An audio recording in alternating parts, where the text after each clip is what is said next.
Hello and welcome to a new episode on Sadhana World Foundation.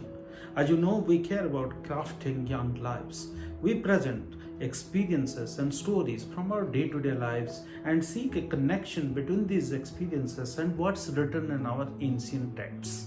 We believe that our ancient texts give us a good amount of information and guidance to leading our lives well in this planet.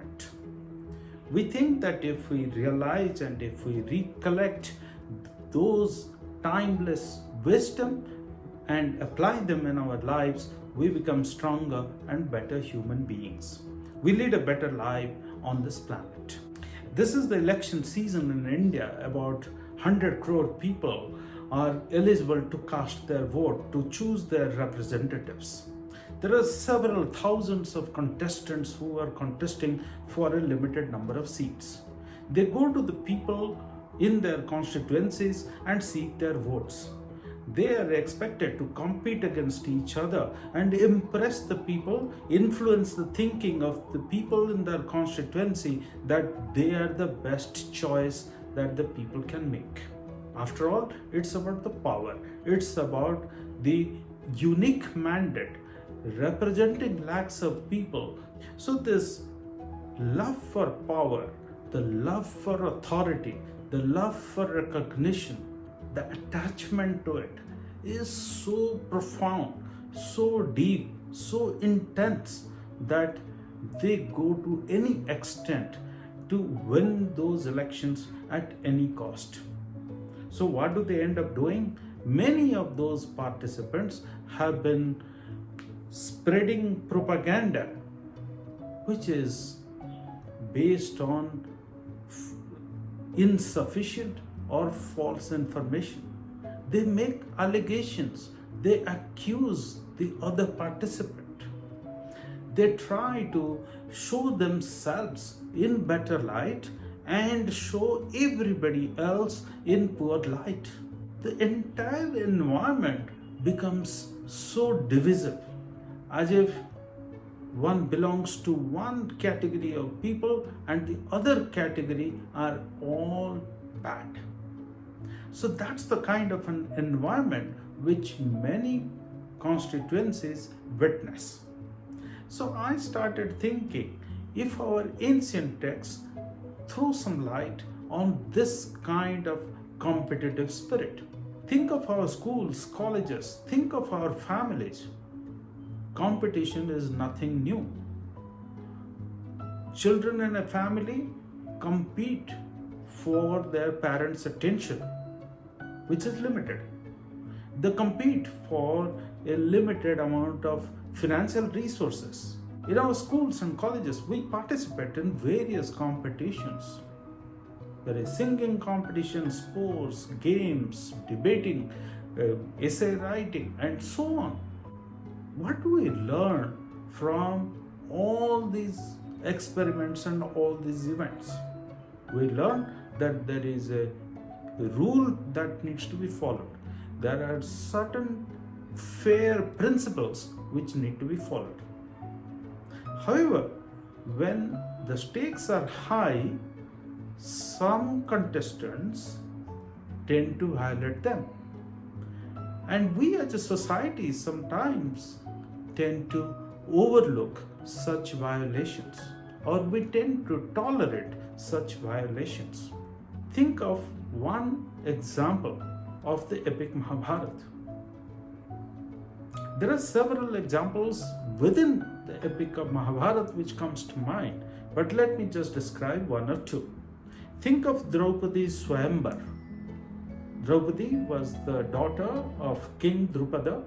That time, the wedding of the princess used to happen as an outcome of a competition that the king held. That was called Swayamvar. So Draupadi's Swayamvar was interesting. The competition was to lift a mighty bow and shoot an arrow using that mighty bow at the eye of a fish which was rotating. So it is a rotating target and you need to aim at that and shoot the arrow. So It's an interesting competition, and Draupadi was, of course, one of the most eligible princesses of that time. Many princes were interested to marry Draupadi. So they all assembled. That time, the Pandavas, the five brothers, were in the jungle. They came to know about this competition. They were interested, they were curious just to know what's happening. So they landed up there. However, they were in the guise of Brahmins. So they could not participate in this competition. They watched for a while, and then they saw that all the princes who had come there have failed.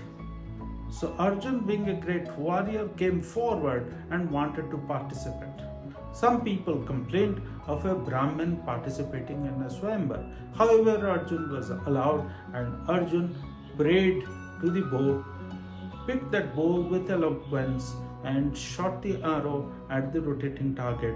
And of course, Arjun won that competition.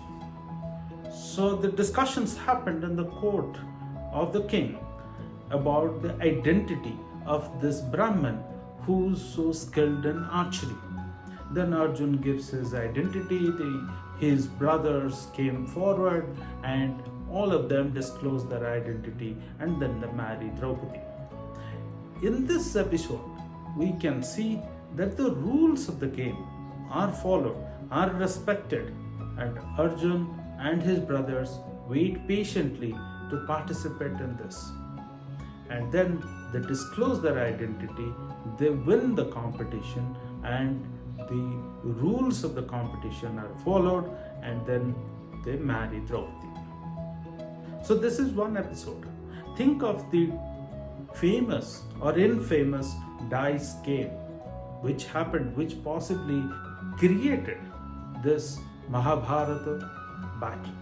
The seeds of the battle were sown in that game of dice. So the Pandavas were invited to participate in the game of dice, which is a game of gambling. Those days, the kings and the people of the royal clan used to play this game of gambling regularly. The Kauravas had made a beautiful plot by which the loss of the Pandavas was predetermined. It was known to the Kauravas, but the Pandavas just came in thinking that it is just another interesting and fun game of dice. So Yudhishthir gets too involved in this game, and he gets so attached to the likely victory that can happen in a game of gambling that he gambled away everything that he had. So in this second episode, what happens is again the rule of gambling is followed. However, the Kauravas crossed the line by humiliating the Pandavas, humiliating Draupadi in the king's court. So what happens after this game of dice? Of course, there is too much of bad blood between the two groups of cousins. And clearly, the Pandavas understand that they were cheated, and they were taking an oath to finish the Kauravas. And Kauravas were determined to punish the Pandavas. So the animosity, the enmity, the division between two families became so strong that there was a huge amount of bloodshed which happened in that battle. And of course, the rule of law, the rule of fairness, the rule of justice got re-established on this planet. It was not only the Kauravas who suffered, it also the Pandavas. They suffered towards the end of this epic. Their end is also described there. So both the parties lost in this game. So let's come back to this season of elections that I was talking about, where the contestants don't really respect the competitive spirit, the principles of the competition, they play by their own convenience. That is what exactly happened in this game of dice. And the end of that Mahabharata is known to all of us. So if we don't respect the boundaries of competition, what happens is both the parties or all the parties involved in that competition, all of them tend to lose. And of course, there is a huge amount of lesson for this whole world, like the Srimad Bhagavad Gita as a lesson of this Mahabharata is left for all of us. But that lesson was created with a huge amount of cost. So question is, are we okay to incur such a huge cost for the human civilization? Thank you for watching this and thinking deeply about this concept of competition within the right spirits. I look forward to our future conversations.